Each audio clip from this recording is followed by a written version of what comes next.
I've developed an approach and a philosophy over the last 31 years of my career as a coach, working with all age groups, as stated, with high school students, with junior college students, with college students at two different major universities, at Stanford University and UCLA, in the National Football League with the Philadelphia Eagles, the St. Louis Rams, and the Kansas City Chiefs.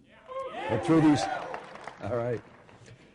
these experiences, I've had the opportunity to work for, coach with, directly, 24 other people that have been NFL head football coaches. So I've learned from everybody.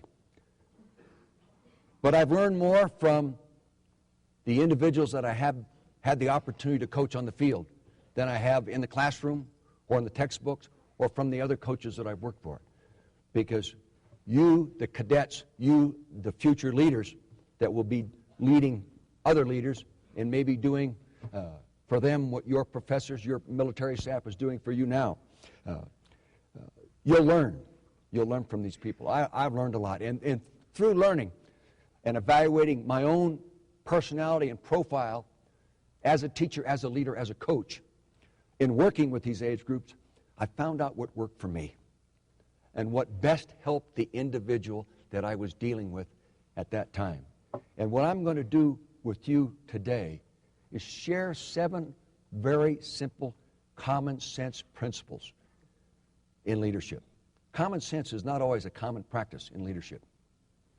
Because I've been around for a long time, and I've seen coaches, I've seen teachers, I've seen administrators and owners do some very stupid things when it comes to doing the right things for the leadership of their organization and the individuals, both individually and collectively within their organization. I'm going to visit with you as if you are leaders, because you are. You just aren't hired to do it yet. You aren't fully trained to do it yet. But there will be a day that you will be.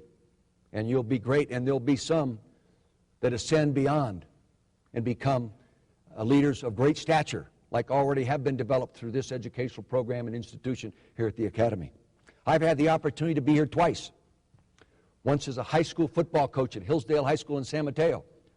The Academy flew up about 10 to 12 Northern California high school coaches in a flying boxcar, I remember, from Moffett Field, and brought us up here and had to spend a couple days to show us what a great academy really is all about, and to meet a lot of people and coaching staff so we could go back into our areas and represent the Air Force Academy in a way in recruiting. If we have a great athlete in our high school team that's also a good student, we could say, geez, Bob Christopherson, you ought to take a look at the Air Force Academy, because we've been there and seen it.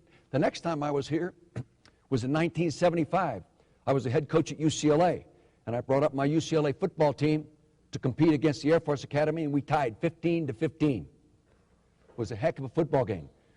What we didn't know at that time, after that tie, we would go on, win the PAC Conference Championship, play Ohio State, the #1 team in the country, and beat them in the Rose Bowl. My point being, the Air Force Academy tied a very, very good football team that day. Okay. Now let me say this. These principles may seem very simple as I give you a one term and elaborate on them. And you won't remember everything I say.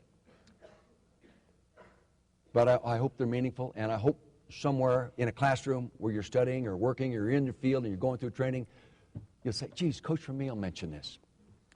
I think one of the #1 things you have to be, if you're going to end up being a good leader, is you have to like people. Like people. I really don't know how important it is for your people to like you. Respect you, yes. But I think it's critical that the people that you're going to lead in the future like you. Know that you care about them. Know that you care. On my coaching staff, we always worked around the concept and principle that players don't care how much you know until they know how much you care. In fact, the first step in establishing the trust level needed to lead is developed through people believing their leader really likes them. Their leader cares. I just don't think when in a position of leadership that you can pass up this very basic human need and expect them to give you everything they have to give for you to succeed. A name came up in our meeting there, Dante Hall. Dante Hall is the greatest kick returner in the history of the game, and he will prove that before he's finished. He's already equaled all the records. When I came to Kansas City, Dante Hall was a player that no one talked about, was about ready to finish his career, and he'd just been here a year. And I saw some specific attributes in this guy that compared with a receiver kick returner that I had in my world championship team with the Rams named Azakim. So I took him on as a personal project because he was on a road to failure. And I spent a lot of time with him. And my wife spent a lot of time with him. My coaches spent a lot of time. And he gradually started to come on. Well, a year later, he said to me, he said, Coach, you know, the way you always talk to me, I thought you really, really only cared about me. But now that I've been around you for a couple of years, I see that you care about all of us. And maybe that's more important. Maybe that's why we can end up being a real good football team. See?